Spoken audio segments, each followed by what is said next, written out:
देखो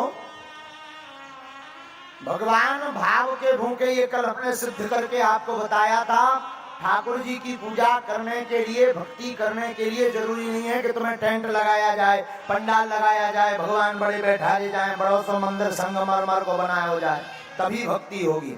भगवान की भक्ति तो कहीं पर भी रह करके भी, किसी भी परिस्थिति में रह करके भी की जा सकती है। हमारे एक संत कहते थे, जिस देश में जिस देश में परिवेश में रहो, राधा रमण राधा रमण राधा रमण कहो। चाहे जिस देश में रहो या परिवेश में रहो, गोविंद का गुणानुवाद लो, गाओ, कीर्तन करो। भगवान के पास जाने के लिए जरूरी नहीं कि तुम सोना चांदी लेकर जाओ, मेवा फल लेकर के जाओ। पत्रम पुष्पम फलम तोयम यो में यथा प्रयक्षति। भगवान कहते पत्र हो, पुष्प हो, कुछ ना भी हो। कोई हमसे पूछे, महाराज भगवान के लिए बढ़िया उपहार बताओ, क्या ले जाए मंदिर में?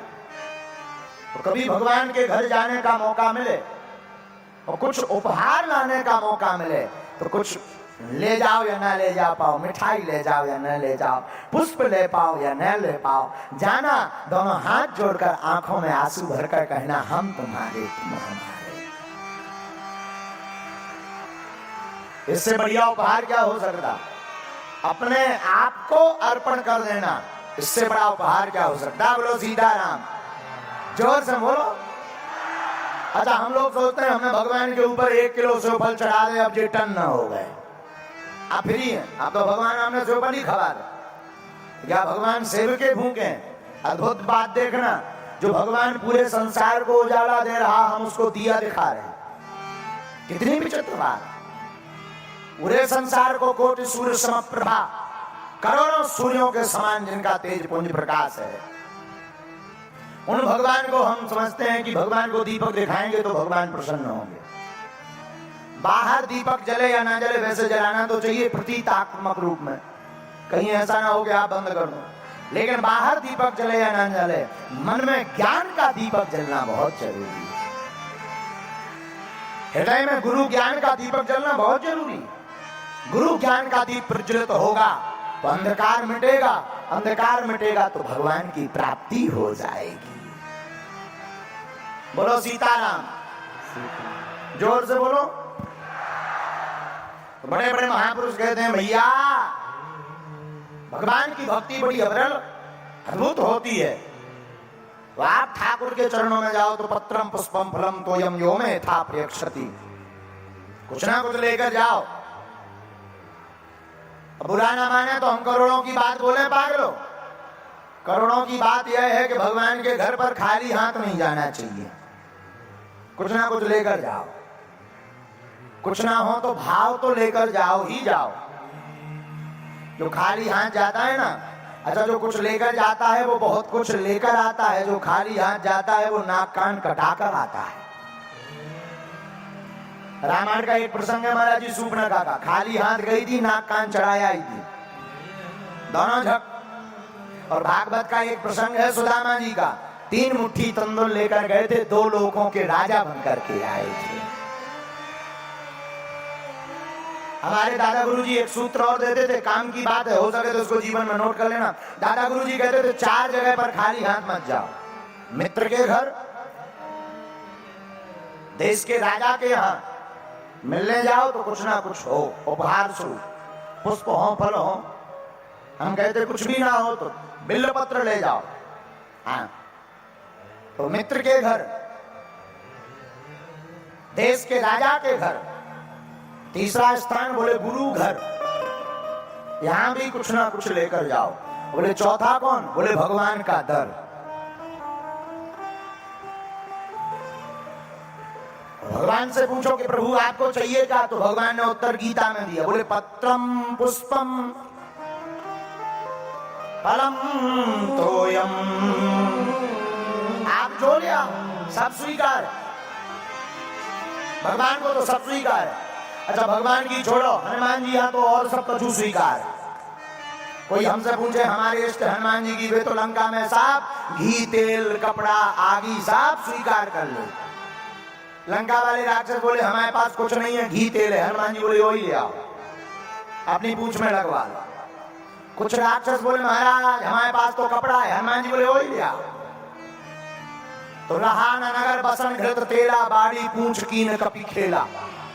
हनुमान जी ने सबके कपड़ा बनवा लिया। एक जगह छोटी सी किताब में हमें वर्णन मिला कि हनुमान जी से एक राक्षस बोला कि पूरे नगर का घी खत्म। हनुमान जी बोले कहां गया? राक्षस बोला आपकी पूंछ में लग गया। तो हनुमान जी बोले तेल? बोले तेल खत्म। हनुमान जी बोले वो कहां गया? बोले वो भी पूंछ में लग गया। हनुमान जी बोले कपड़ा? बोले जितने पहने हैं बेभर बचे कहा है, बाकी ठंड में ओढ़ने वाले भी बांध है। हनुमान जी बोले कहां? बोले पूंछ में। हनुमान जी बोले सच में? बोले हाँ। हनुमान जी बोले और श्रद्धा हो तो थोड़ा और ले आओ। और जो पूंछ में जो कपड़ा बांध में सोई हनुमान जी 1 इंच बढ़ा दी, 1 इंच बढ़ा दी। तो आप रामायण की चौपाई पढ़ोगे तो रामायण में आया है वर्णन, बाढ़ी पूंछ कीन कपी खेला। हनुमान जी ने खेल किया। और हम उस किताब में पढ़ रहे थे, उस किताब में लिखा था हनुमान जी ने फिर कहा कि क्यों भाई राक्षस और बचो कछु? राक्षस बोले हुजूर सब खत्म है। हनुमान जी बोले जितने जे कपड़ा पहने हैं जी और बांध दो, जे कहीं रह जाए। कपड़ों को बांध लिया। एक धन्य है वीर बजरंगबली, जब लंका जलाने के लिए उलट पलट लंका सब जारी। हनुमान जी जब लंका जलाने लगे तो किसी ने पूछा तुम घर घर क्यों जा रहे? बोले चंदा भी तो घर घर से आया, रसीद भी तो घर घर से कटी। इन लोगों ने घर घर से चंदा दिया, क्यों छोड़ दे? हनुमान जी चले जा रहे थे तो एक विभीषण कर ग्रह नाही, एक विभीषण जी का घर छूट गया। हनुमान जी से किसी ने पत्रकारों ने माइक लगा दिया, हे महाराज वापस लौटो, जो घर रहेगा जलावे हैं। हनुमान जी बोले लिस्ट में चेक करो इनके घर से चंदा आओ। तो राक्षस बोले नहीं इनके घर से नहीं आओ। हनुमान जी बोले जब चंदा ही नहीं आओ तो प्रसाद क्यों दें? तो जारा नगर निमिष एक माही, पर एक विभीषण कर ग्रह नाही। पूरे नगर को जलाया पर विभीषण के घर को नहीं जलाया। एक संत हमसे बहुत ऊंची बात बोल रहे थे, बोले विभीषण का घर इसलिए नहीं जलाया क्योंकि चंदा नहीं आया। दूसरा कारण यह था इनके घर के बाहर रामायुध अंकित ग्रह, शोभा वर्ण न जाए, नव तुलसी का वृंद तहे, देख हरस कपिराए। इनके घर के आगे राम लिखा था, जहां राम लिखता है हनुमान जी उस घर को जलाते नहीं बचाते हैं, जहां राम नहीं लिखता है उसको जला देते हैं। ये हनुमान जी की लीला। और देवताओं की तो छोड़ो, हमारे हनुमान जी तो सब स्वीकार कर लेते हैं, आगे भी। हाँ, एक बात तो छोड़ ही नहीं हमने बीच में। पुस्तक में लिखा है कि जब हनुमान जी की पूंछ में कपड़ा बन गयो, तेल लग गयो, घी लग गयो, एक राक्षस आगी लेके आओ। हनुमान जी बोले जा का है? बोले आगी। हनुमान जी बोले यही ले आओ। अच्छा राक्षस को लगा कि आगी लगेगी तो पूंछ जलेगी तो बंदर चिल्लाएगा। लंका वाले हनुमान जी को बंदर नहीं कहते थे, मरकट। क्या कहते थे? मरकट। अच्छा मरकट क्यों कहते थे? लंका वालों ने नाम निकाल रखा था क्योंकि हनुमान जी मारत भी हते और काटत भी हते, इसलिए उन्होंने दोनों को जोड़ के नाम बना दिया मरकट। मरकट माने भी बंदर ही होता है। बोलो सीताराम। भगवान गीता में कहते पत्रम पुष्पम फलम तोयम यो में यथा प्रियक्षति। आपको जो प्रिय लगे भगवान के चरणों में अर्पित करो। और एक संत बहुत अच्छी बात बोलते थे, एक महात्मा कहते रोज रात को सोते समय भगवान को पुण्य और पाप दिन भर के दोनों अर्पण कर देना चाहिए।